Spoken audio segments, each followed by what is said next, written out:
Hey guys, it's Mitch. How's it going? Well, October might be over, but it's technically still October while I'm filming this, and November sucks. So how about we get one more spooky book in there? We're going to take a look today at Uncanny X-Men number 159, starring the Uncanny X-Men and fucking Dracula. So just before we get into it, if you enjoy the channel, if you feel like you might want to help out a little bit, go subscribe on my Patreon. Links are in the description, gives you early access to everything I do, helps out the channel, helps to buy new comics. So this is a bit of an odd issue. This is smack dab in the middle of the Dave Cockrum era of the Uncanny X-Men. It's a standalone issue. I believe it is between storylines, but for some reason they decided not to go with Dave on this particular issue. I figure that's probably either one of two things. Either Dave needed a little bit of time to catch up on his work, or he didn't feel he was best suited to what was actually a horror story, because that is what this is. Now, it is a horror story with a superhero bent, but this is very much like the setup for the original Dracula story, where you've got Dracula and he's seducing a woman, bringing her over to his side, and the fearless vampire killers have to try and hunt him down. So for this one, for a reason I'm not sure of, I'd love to know why, they decided to bring Bill Sienkiewicz on. And Bill Sienkiewicz at this time hasn't been in comics for a super long amount of time. It's been a couple of years. He's been working on Moon Knight for most of that time, doing his very heavily inspired by Neil Adams style, which we're going to see a fair amount of in this one, although this seems to be right around the time where he starts really experimenting, like just before it. We're going to see one or two flashes of it in this issue. So the first thing we can take a look at is the cover here. That's a great cover to me. Get the X-Men cowering in fear before the vampirized Storm, because that's going to be the deal in this one. And just to make sure, you know it's Storm, because the headdress does get covered by the title treatment in here. They threw on the shadow here as well. But nice triangular composition. I'm not entirely sure if he knew enough about that to go for that at this point, but it does work. And the big looming threat in the background here, and this is just a great shot of like a vampire bride. So let's take a look at it. This is going to be, surprise, surprise, written by Chris Claremont, but penciled by Bill Sienkiewicz, inked by Bob Wiacek. Interesting mix. From what I saw from his Moon Knight stuff, the inking on Moon Knight isn't very well suited to Bill Sienkiewicz until he gets to ink himself. And then, he takes an issue or so kind of sinking back into it, and then he starts to go fucking nuts. This one here, when he's still, he's still pretty new, and he's providing pencils for somebody else, and he wants to make them clear at least, he's going to go mostly with the Neil Adams style. So we've got the X-Men. They're staying over at Misty Knight's place, and they hear a noise in the kitchen, and they figure that's probably Misty. So they just kind of burst in, as the X-Men tend to do, in full costume, so they can all surprise her by coming at her menacingly. Everybody loves those surprises. Only it turns out this isn't Misty. This is Misty's roommate, Harmony Young, who's a fashion model. Kind of a weird little detail, but it does kind of come up later, so I guess that's okay. Pretty good opening splash, with all of the X-Men kind of leaping into action. It is a bit of a bait and switch in that it looks like much more is happening than there actually is, which is just that the X-Men are popping in on a buddy and happen to surprise the wrong person. But yeah, everything looks pretty sturdy. It's interesting seeing this early Bill Sienkiewicz stuff, where you can just see, like, oh, he really does have, like, all of the fundamentals. He's not just making shit up when he's drawing that stuff. And I think Bill Sienkiewicz is about, like, 24 at this time, and to be just a couple of months out from when he basically discovers his style, or at least first publishes his style, it's the kind of thing that makes me sad a little bit. Just thinking back to where I was at 24, it's like, yeah, I was in retail, trying to figure out how to draw faces from a three-quarter view and not really quite getting it. So yeah, the X-Men bust in on Misty Young's roommate, and they got to go, whoa, sorry, yeah, wrong person. And we're not going to get much of an explanation for why the X-Men are there or why they're in costume. Doesn't really matter. This is a one-shot story, and we're going to have a lot of ground to cover, so we don't have time for those kind of details. As you can see here, there's just a ton of dialogue in this issue. A lot of description, a lot of just talking out what's going on in the panel. This is two people who haven't really worked together before, to the best of my knowledge. And of course, it's Marvel, so it's Marvel method. So you got to figure there's a bit of broken telephone going on when they're trying to figure out how the story should end up. And every time there's a lapse of some kind, Chris has to write more to fill in the gaps. So yeah, once they've all calmed down, they're able to get the introductions out of the way. Kitty recognizes Harmony from her photo shoots, I guess. And Nightcrawler immediately turns on the charm, which works, even though he's a creepy blue demon guy. And Wolverine, deciding that the tension has eased enough, goes off in search of a beer. It's nice to know, even back then, that much hasn't changed. So the X-Men explain the usual situation, which is that Misty offered her place to the X-Men to crash at any given time. That's as much of an explanation as we're going to get. And that's good enough for Harmony. She's like, sure, use the place as much as you like. Keep bringing over these cute boys with their demonic-looking fucking skin and yellow eyes. Wolverine prompts Kitty, reminding her that she has a meeting with her folks later that night, so she better go get ready. And she asks Aurora to accompany her to her parents' place. Aurora's like, I'd love to, but I'm dressed like a superhero. Don't ask me how I got over here. And Harmony, being a fashion model, says that's no problem. I've got all the clothes in the world. Take your pick. And they're able to find some cute outfits for Aurora and Kitty, and they go off into the night. And yeah, it's interesting seeing these early Sienkiewicz pages, because they're, they're all sturdy. They're all very competent, but they're kind of cluttered. Like the actual page design, a lot of little panels. This is kind of like the early stuff between Silvestri and Claremont when they weren't quite communicating well enough. And in addition, we get to see some bits that are very Neal Adamsy, like this face here. That's super Neal Adams. To the point where I wonder a little bit if it's referenced directly, which it might be, because, from Neal Adams's work at Continuity, he was big on other guys who were working with him using his old art for reference, so that everything looked like it was drawn by Neal Adams. I'm not sure if Sienkiewicz and Adams have a relationship at this time. I'm quite sure they have one later on. I think they work together on a few projects. But I wonder if there's some kind of tacit agreement between the two that Bill can use Neal Adams' style while he's kind of getting his feet under him if he needs to stay on schedule, that kind of thing. Or if Bill's just, copying directly and hoping Neal understands. That could be too. So from there, we're going to cut to Cyclops and Havoc, who are having a little bit of bonding time. As I said before, this is in the heart of the Dave Cockrum era, so we've got just space opera shit going on in almost every issue. So this time, they're all hanging out at Alex's place. So we're talking about Cyclops, Havoc, Polaris, and Corsair, Cyclops and Havoc's dad. And it's interesting because, we're not too far off from X-Men 168. We're kind of far off. We're like almost a year off. But at that point, Corsair is still on Earth and still kind of like taking Scott around to meet his parents and like getting that father-son bonding time and all that shit. I wonder if that went on throughout this entire stretch. It feels like it might have. So we get, a little bit of typical stuff when superheroes who haven't seen each other too much meet up again, where they get a little bit competitive. It's like, hey, let's see how your powers are doing. And another thing that's kind of interesting at this point, I don't think they know exactly what Havoc's powers are. I know later on it's described as like plasma bursts or something along those lines. At this time, it's described as a cosmic energy starbolt, which certainly sounds cool. I'll give it that.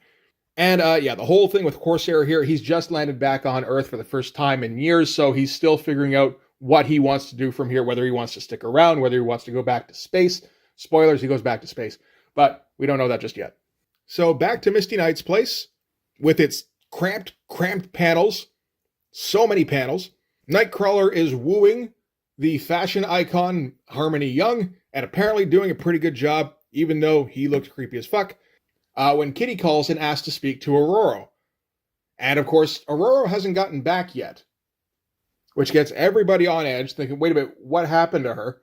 Because, they're X-Men. If anything goes awry, immediately it's like, is that fucking Magneto? Like, you misplace your car keys and you start thinking that's the Vanisher. I know it's the Vanisher. This is his MO. And it turns out that they're right to worry because Aurora is laid out in an alley somewhere, slowly bleeding out in a pretty fantastic fucking panel. Again, young guy who's mostly stuck to safe panel and page designs up until this point, kind of stretching out a little bit here. This might be a pretty Neal Adams thing. I'm pretty sure he was all about busting out of panel borders, using some negative space to emphasize things, that kind of stuff. But this is very nicely executed with a Dutch angle and everything, dramatically lit. Could potentially be ripped off from Neal. I don't know. I don't know Neal Adams stuff well enough. If it is Bill at this time, it's a very impressive looking panel. It's very nice. So Aurora gets found by the police. She's rushed to the hospital and everybody is talking all the time, all at once. Holy shit, so much dialogue. And the orderlies find her wallet. They call back to, This is 1982. They didn't call her cell phone. They called Misty Knight's place, apparently, because the X-Men rushed to the hospital. They don't really mention where they call. They just say a quick phone call is placed. So I think maybe Chris noticed there was a bit of a lapse there, just like, I got to find a way to skirt around that. Because I'm guessing Aurora doesn't keep Misty Knight's phone number in her address book, or at least not prominently so. So the X-Men are asking what the deal is. Deal is Aurora lost a whole ton of blood. They figure she got jumped, she got mugged. They're like, what the fuck? She's a superhero. How does a superhero get mugged? But we got no time to think about that. At least she's stable. So, she will survive, although they're not sure exactly how, considering how much blood she lost. They go in to check in on her, and she's actually up and about, wandering around her room, saying how she's fine and she doesn't need to stay here anymore. And she keeps looking out her window, and she's like drawn to it. And once she gets confirmation from the doctor that they can't legally keep her there against her will, she decides, no, I think I'll go back to my place. Well, not my place. I'll go back to Misty's place.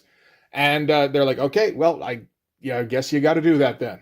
How else is this story going to resolve itself? And, these are a fine couple of pages, small drawings. Again, having to cram a lot of action into not very much space. To be fair, we're going to get a few pretty big drawings later on. So maybe he's smushing all this together to give himself a little room to come up with some more visually impressive pages later. I think actually that might be the case. Well, it's not these ones, though. Well, actually, one panel is definitely worth noting. But they get her back to Misty's place, get her into bed. She's like, oh, I feel so silly. Thanks for watching over me. I'm just going to get some sleep. I'm going to feel better. So they turn out the light on her. She tosses and turns, get some mist roiling into the room. And we get an awesome early Sienkiewicz shot of Storm being like mystified, like hypnotized. Looks like it's done in charcoal or maybe dry brush. I'm not even sure. But it looks fucking amazing and looks completely different from anything else in the book. Again, I think this is around that time when Sienkiewicz is experimenting, mostly on the covers of Moon Knight. I mean, probably, in his spare time as well. But this is one where he's like, I've got a moment here that I can kind of make to look extra interesting. And he just went for it. And they were fine with it, thankfully. And Aurora is entranced. So naturally, she opens the window, says, enter freely and of your own will. That's Dracula's line, but we'll let it slide. But yeah, striking page from the sequence with her tossing and turning to that awesome fucking panel. This shot here, too, looks like it might be lightboxed or something. Some of this line work is a bit too fine, a bit too exact. And that shadow looks pretty damn good, too. But, overall, despite the extremely high number of panels in it, this page comes across very nicely. So, back downstairs, Shadowcat comes home. Weirdly cartoony shot of her reacting. But she sees the X-guys, and they're all, sad and worried because Aurora's upstairs and she's not feeling too good. That'll happen when you lose all your blood. You get a bit of a cough, So this is a couple of days later. Kitty decides to go up and check on her. Goes up, opens the window for her, and she goes, aye, because she can't stand the sunlight now. And we get the close-up on Storm here. Well, the very small close-up on Storm here, looking just haggard, used up, like an old woman. That's kind of a memorable shot, actually. The rest of this page, not so much. Some of the expressions are pretty interesting, actually. They don't look like Sienkiewicz. They don't look very Neil Adams-y. They're just kind of interesting cartooning shots.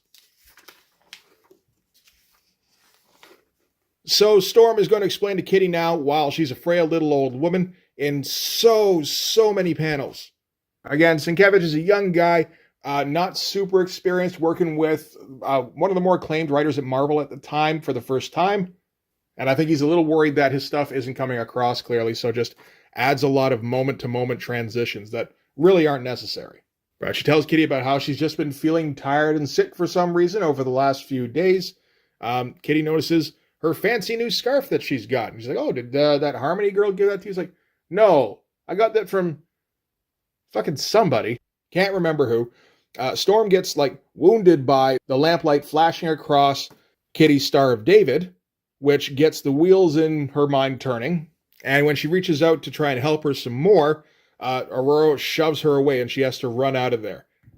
And she's going to run out in the tiniest panel in the world to do some errands. But before she goes, she kind of lets us know what her mindset is, basically, where she's like, okay, so throat wound, where she lost some blood, but not enough to kill her.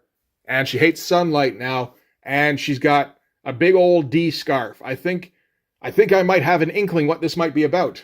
It's not exactly subtle, but we don't really have time for Peter Cushing to like calmly walk us through everything and just imply things and slowly let them unravel. We've got like 10 pages left. We've got to get this story moving. So the next night, Aurora goes and opens her window and the mist billows in, as you get the impression has been happening night after night for the last few nights, and Dracula appears from the mist. Pretty classic shot, low angle, Dutch, all that shit. Looks great. And we get the close-up. In case we weren't sure, with the panel box around it, it's like, oh, no, those are fangs. I assure you. And this is the Dracula I kind of remember showing up in comics in the 80s, where he's got like the poofy hair and the thick goatee, and he likes wearing a vest, and usually has a medallion and a puffy shirt. And he invites her to be his pirate queen, and she's like, but I don't want to be a pirate. And he's about to drink from her again when Kitty busts in, or, phases in, same thing for her, in her leather jacket and her fedora, thinking that she's Indiana Jones, wielding a cross, and holds it up before Dracula. He's like, oh my God, a cross!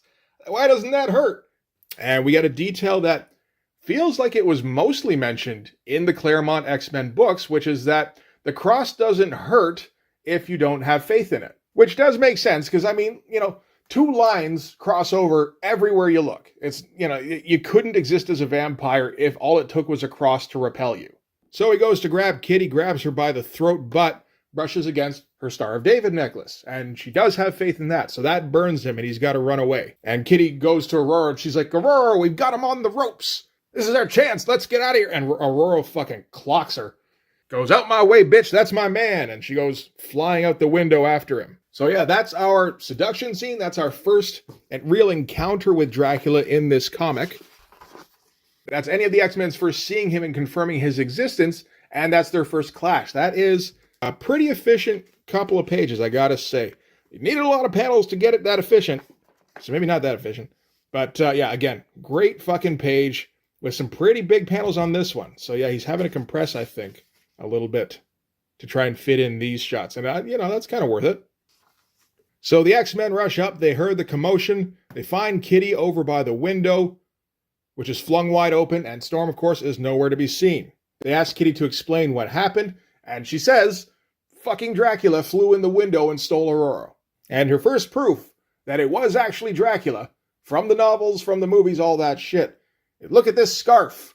Who does this scarf belong to? From any of the names Misty, Night, Harmony, or Young, none of those start with D. It has to be for Dracula. And thankfully, Wolverine doesn't buy it, because the concept is ridiculous.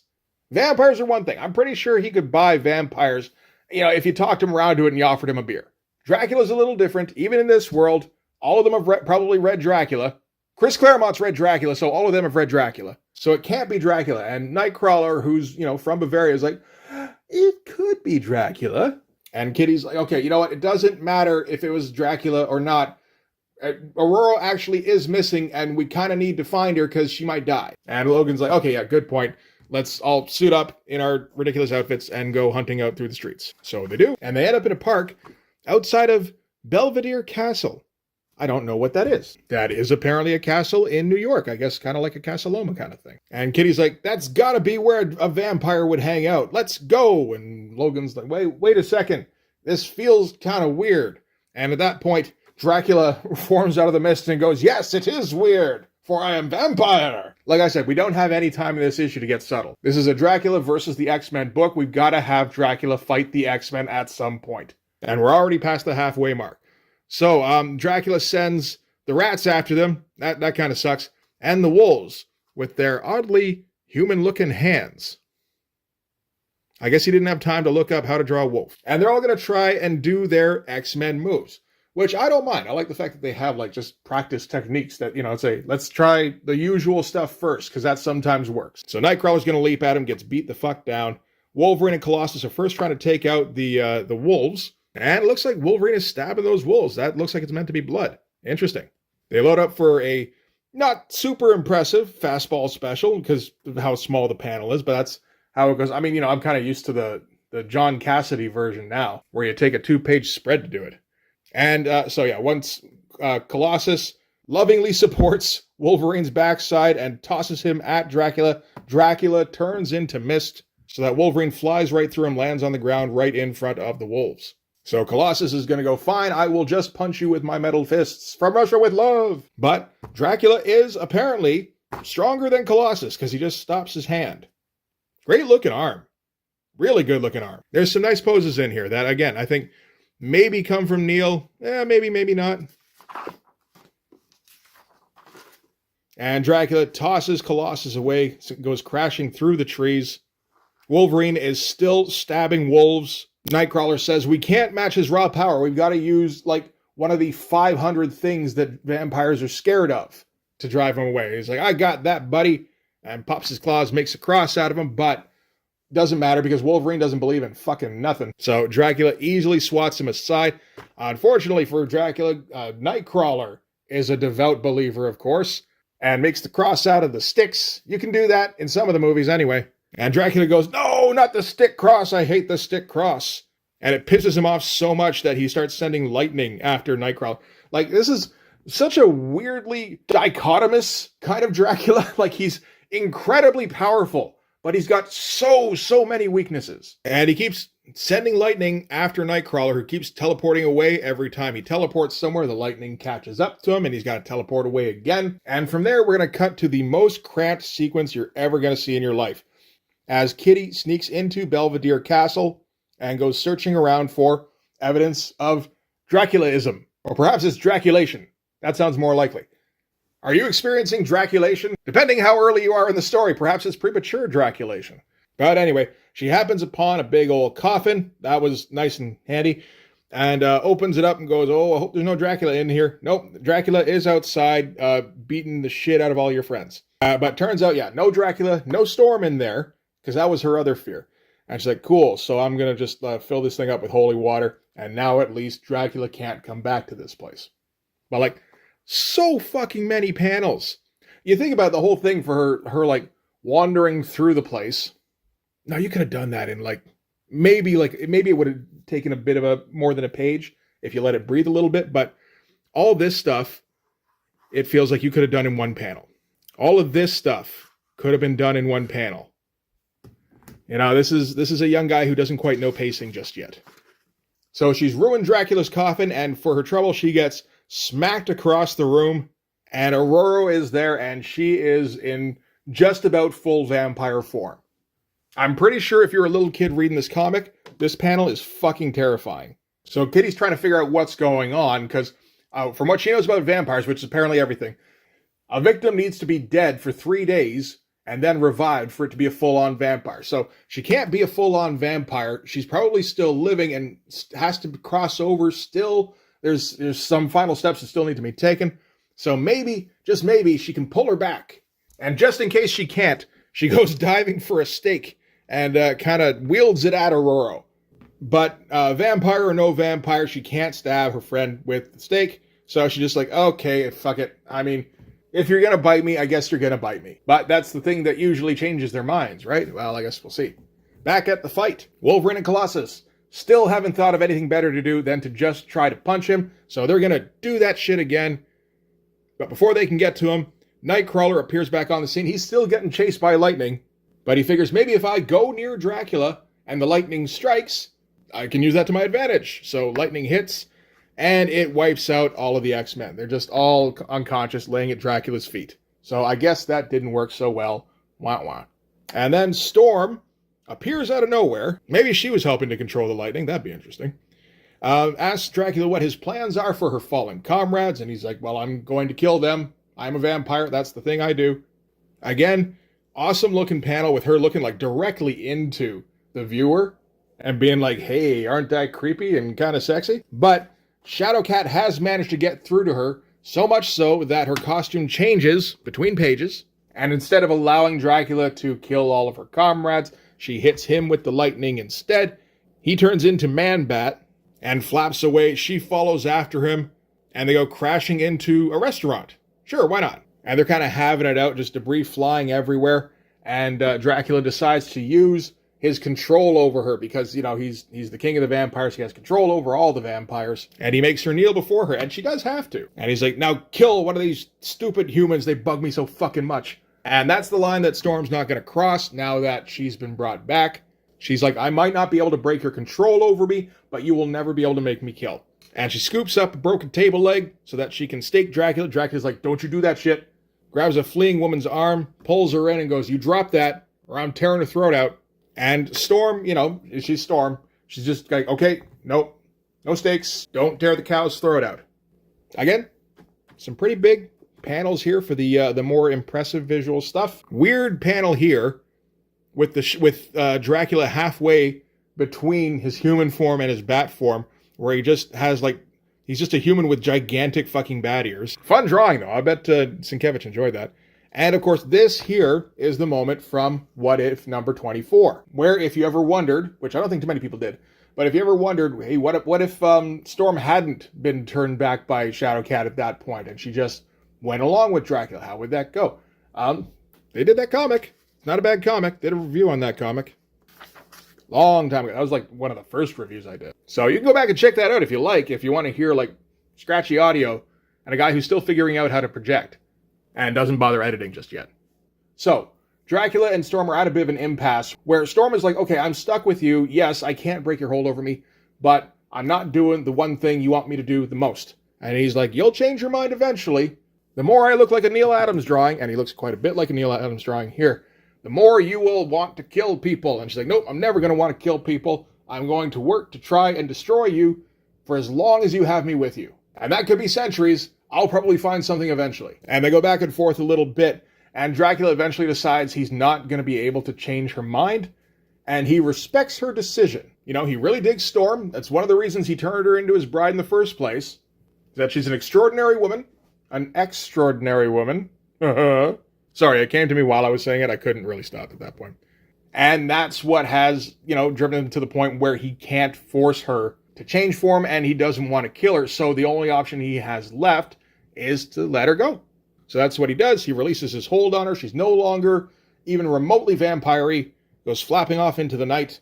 And she meets back up with the X-Men flying in out of the sunrise. So she's got her thing with the sun over and done with. She's all good with that now. Seeing that she's in the sunlight, Kitty knows that she's been cured now, runs out for a big old hug, and then we have 4 tiny panels to get back on track with whatever the current storyline is, where Charles Xavier is, like, incapacitated or something. But that's another X-Men issues concern. Issue 159 now is complete. Yeah, so that's going to do it. So yeah, that's a fun issue. It feels, I'm not going to say it feels short, because there's a whole lot that happens in there. It just feels like most of the scenes are compressed. They're trying to fit an entire, like, Hammer horror movie in here over the space of 22 pages, and that's tough to pull off. But I love looking at, you know, like, famous artists before they really found their stride. So, like, really early Bill Sienkiewicz is really interesting to look at and see a couple of things where he's maybe figuring something out. Or maybe just, you know, seeing what he can get away with. Maybe this is something that, like that one panel, that doesn't look like he was just coming up with it on the spot. That looks like something he'd practiced a fair bit and was just like, I'm going to see if I can slip that past the editors. But yeah, I like this issue quite a bit. I love the fact that Dracula just randomly shows up for a single issue of X-Men and, you know, just kind of romps around and beats the shit out of them and is eventually defeated by Storm's compassion. But yeah, it's interesting looking back at, like, the early 80s, mid-80s, and just how prevalent Dracula was in mass media. Because, like, you know, he guest star in, like, cartoons and comics all the fucking time. The Tomb of Dracula comic just ended a couple of years ago. Like, it's totally an option to just be like, what do we want to do this month? How about Dracula? I don't know if that still happens. I don't imagine it does, but you never know. But I kind of miss the days when you might open up a comic and you might randomly get Dracula. Now, will that happen in Blood Force? I do have a potential scenario. If I can ever work out a script, it's completely possible. So we'll see if that happens 20 years down the line when I'm in issue number 35. But for this one anyway, that's going to do it. Thanks very much for watching. If you like this video, please hit like, hit subscribe, hit the notifications so you know when the next one's coming out. Go over and subscribe on my Patreon. Gives you early access to everything I do, from the Blood Force stuff to the YouTube videos before they get uploaded to YouTube, as well as some Patreon exclusive content. You can also follow me on Instagram and DM me there for commissions, and you can join the Blood Force Discord server. But yeah, that's going to do it. We're stuck in November now, guys. Back to looking at Wildcats and whatever Liefeld thing I can scrounge up. Welcome back to reality. Yeah, that's going to do it. Thanks again for watching, guys. I'll see you in the next one. Bye-bye.